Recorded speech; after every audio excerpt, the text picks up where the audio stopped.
Graça e paz, irmãos e irmãs. Eu espero que você esteja bem, que a sua família e todos os seus estejam desfrutando do amor e do cuidado de Deus neste tempo. Hoje é o primeiro domingo do Advento e, a lembrarmos aqui dos anos anteriores, hoje possivelmente eu estaria chamando aqui à frente algumas crianças para que viessem e acendessem a primeira vela do Advento. Advento é uma palavra, querido irmão e irmã, que traz para nós o sentido de aquele que vem. Cristo, nosso Redentor, é aquele que vem, é aquele que cada um de nós esperamos. Hoje nós acendemos a primeira vela do Advento. Gostaria que fossem as crianças que estivessem aqui, todas as nossas crianças estivessem aqui, fazendo esse gesto simbólico, como que anunciando que Jesus é a verdadeira luz que, vinda ao mundo, ilumina a todos nós, a todos os seres humanos, a todas as criaturas.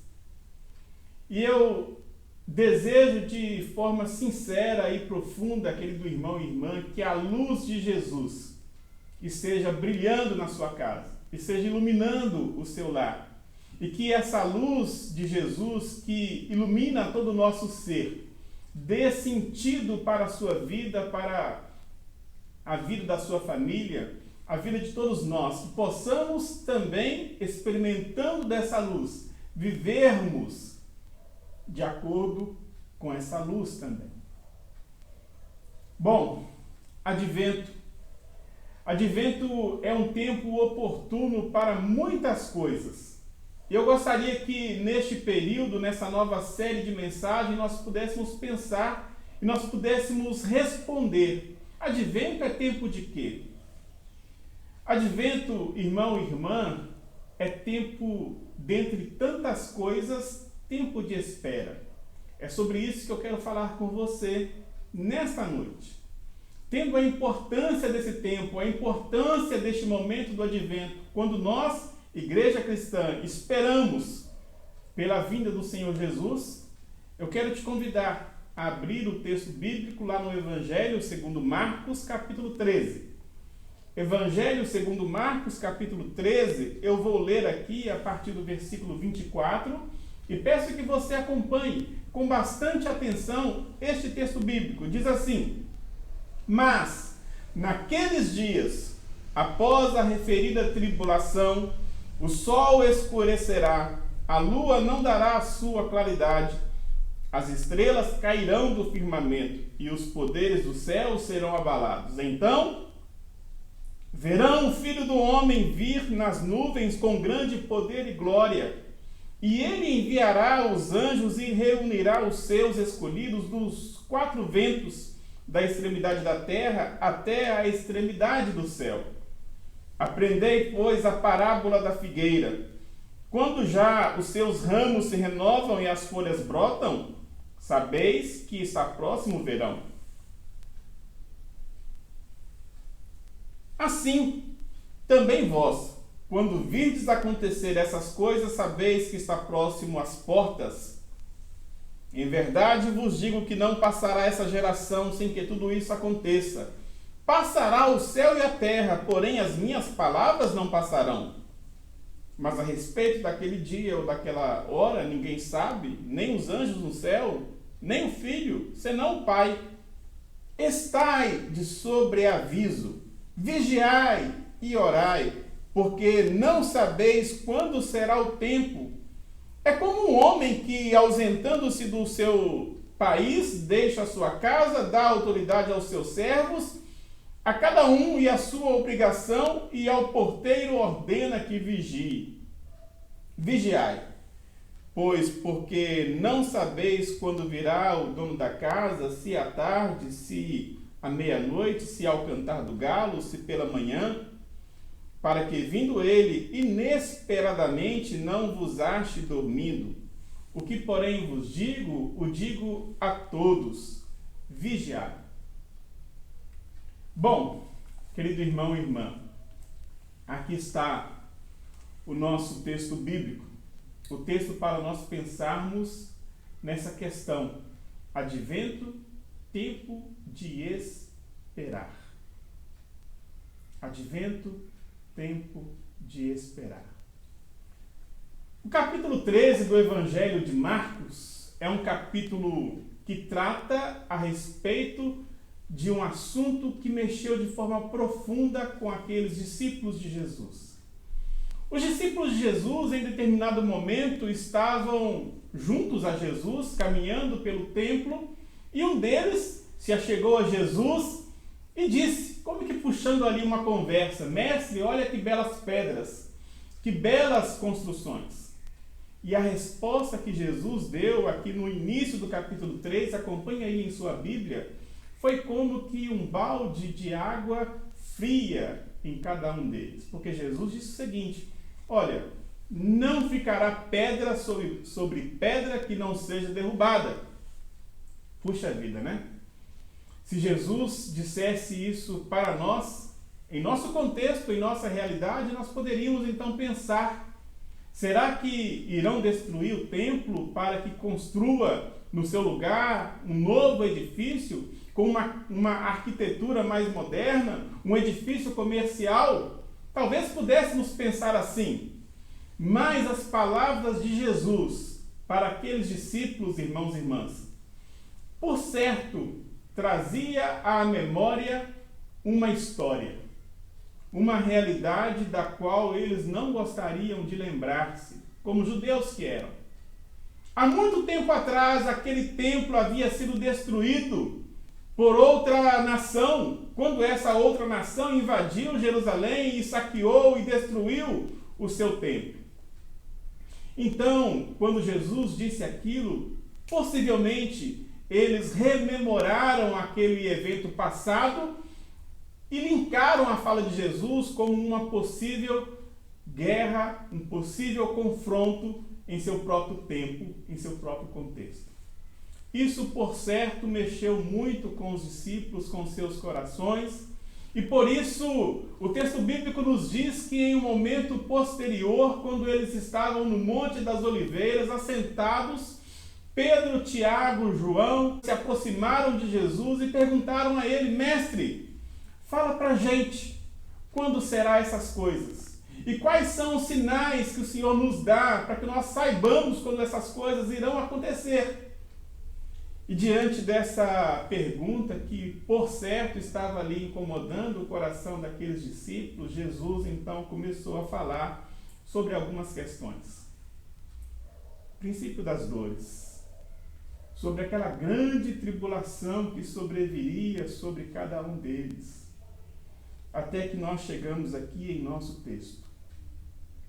A partir do versículo 24, Jesus fala que, após referir aquela grande tribulação,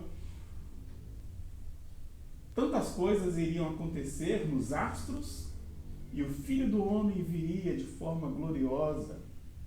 É um tempo, então, para quem vive na vida atribulada, é uma palavra de descanso, é uma palavra de esperança, é uma palavra de refrigério, porque Jesus está dizendo: olha, após a tribulação eu virei, e será um tempo de grande salvação, porque eu vou ajuntar, os anjos irão ajuntar, reunir os escolhidos dos 4 cantos da extremidade da terra. Então, esperem nessa palavra. Em meio às lutas, em meio aos sofrimentos, em meio às dores, eu virei. E será um tempo de salvação. Ok, mas quando será essa sua vinda, Jesus? Os discípulos foram levados por Jesus a pensarem no modo de espera. O primeiro modo de espera que Jesus coloca aqui para os discípulos é que eles deveriam esperar discernindo o tempo, uma vez que nem o próprio Jesus e nem os anjos, apenas o Pai, saberia o tempo certo, a hora certa. Os discípulos, a eles competia então esperar, mas esperar discernindo, Porque do mesmo modo que a figueira seca floresce, é sinal de que está próximo o verão, assim será também a vinda do Filho do Homem. Do mesmo modo, queridos irmãos e irmãs, que os ipês amarelos florescem, é sinal que a primavera também já está próxima, se nós quisermos contextualizar o texto bíblico. Os discípulos deveriam esperar discernindo o tempo. Discernir o tempo, irmãos e irmãs, é se dar conta da ação, da manifestação de Deus na história humana, da luz de Deus que ilumina a nossa vida como um facho de luz na escuridão da humanidade. Discernir o tempo é uma tarefa para todos nós, cristãos e cristãs, os cristãos e cristãs de ontem e de hoje também. Porque nós temos dessa luz, nós temos a capacitação dada pelo Espírito Santo de Deus para que possamos discernir. A geração pode não discernir, mas os discípulos que foram instruídos, que foram capacitados, devem discernir este tempo. Os discípulos deveriam viver discernindo o tempo, mas também o texto aqui nos chama a atenção para a parábola não apenas da figueira, mas a do porteiro também. Os discípulos deveriam esperar tal qual aquele porteiro. Se eles deveriam esperar discernindo o tempo, eles deveriam esperar vigiando. O texto bíblico enfatiza com muita vivacidade isso. Ali estavam próximos a Jesus Tiago, Pedro, João, André, ouvindo sobre essa parábola que também é muito importante. Vigiar e orar. Vigiar e orar não é apenas uma atitude de genuflexão, uma atitude de postura religiosa, mas é um comportamento de fé. Vigiar diz respeito aqui a essa nossa vivência contínua nos momentos mais difíceis. É não se apostatar da fé quando a vida dói, por exemplo. Vigiem, mesmo nos momentos de grande tribulação, perseverem, continuem, como aquele porteiro que está atento porque não sabe o momento exato que o dono da casa virá. Vigiem, perseverem, permaneçam na fé e orem. Eu vou compartilhar com vocês uma experiência pessoal. O ano era 1999. Eu já estava na igreja, acabei indo para a igreja no final de 98, 99 eu já estava na igreja. Ainda que eu estivesse na igreja, no meu imaginário, no meu arcabouço de conhecimento, a minha expectativa era que o fim do mundo aconteceria de acordo com as profecias do Nostradamus. Não sei quantos se lembram, passaram por essa mesma experiência que eu, mas desde sempre, desde criancinha, o que eu ouvia dos meus pais, ouvia dos meus avós, era aquela famosa frase que passou a me atormentar. A 1000 chegaremos, mas a 2000 não passaremos. Então, ali no final de 99, a virada do milênio, ainda que eu estivesse já na igreja, essa profecia de Nostradamus ainda começou ali a mexer um pouquinho comigo, de tal modo que na virada eu ficava pensando, será que o mundo de fato irá acabar? A verdade é que o milênio chegou, virou, o ano de 2000 chegou e o mundo não acabou. As coisas continuaram todas como deveriam estar. Você que está nos assistindo, está acompanhando o culto, seja pelo Zoom ou pelo YouTube, se também experimentou aquele sentimento que eu experimentei na virada do milênio, compartilha aí com a gente, não tenha vergonha não. Quero saber como é que você lidou com a virada do milênio também. E de lá para cá, irmão e irmã, eu passei por algumas tribulações pessoais. Eu sei que você passou por algumas tribulações pessoais. Eu sei que todos nós, na nossa vida, na nossa experiência de vida, já passamos, já experimentamos tribulações pessoais. Grandes tribulações. Eu quero dar alguns exemplos. Uma moça que, porventura, neste momento, neste exato momento, esteja passando por uma violência sexual, está experimentando uma grande tribulação. Uma mulher que experimenta neste momento violência doméstica está passando por uma grande tribulação. Mães que neste momento percebem os seus filhos enveredando-se pelos caminhos das drogas passam por uma grande tribulação. Nós, como nação, como humanidade, nesse contexto pandêmico, passamos juntos por uma grande tribulação. E mediante as mais variadas tribulações pelas quais as pessoas podem passar, quer seja em nível pessoal ou em níveis coletivos, nós também podemos dizer assim: quando será? Quando será que Jesus virá? Quando será que Jesus virá transformar a realidade, livrar-nos dessa situação, deste contexto que nos leva a um sofrimento sem igual? Quando será? Eu quero dizer, querido irmão e irmã, que Jesus é aquele que veio na singeleza de uma criança. E nessa singeleza de uma criança veio, cresceu, desenvolveu o seu ministério, foi morto e crucificado. Jesus é aquele que está vindo e que vem constantemente a mim e a você na apropriação da nossa própria fé. À medida que cremos, Jesus se mostra, se apresenta, se faz presente em nossas vidas. E Jesus é aquele que ainda virá plenamente para transformar de forma plena a nossa realidade. Jesus é aquele que veio, que vem vindo e que virá.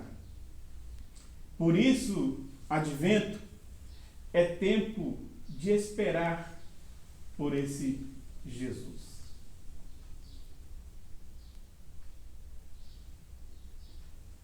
Os discípulos estavam com Jesus no Monte das Oliveiras, um local onde Jesus gostava de estar com eles com muita frequência. Se nós olharmos para a Bíblia, nós vamos perceber isso. Jesus gostava de, com muita frequência, ir ao Monte das Oliveiras para orar, para descansar, para conversar com seus discípulos. Aliás, no Monte das Oliveiras havia também um jardim, o jardim do Getsêmani. E foi nesse jardim do Getsêmani que Jesus deu início à sua paixão. Ali ele foi entregue.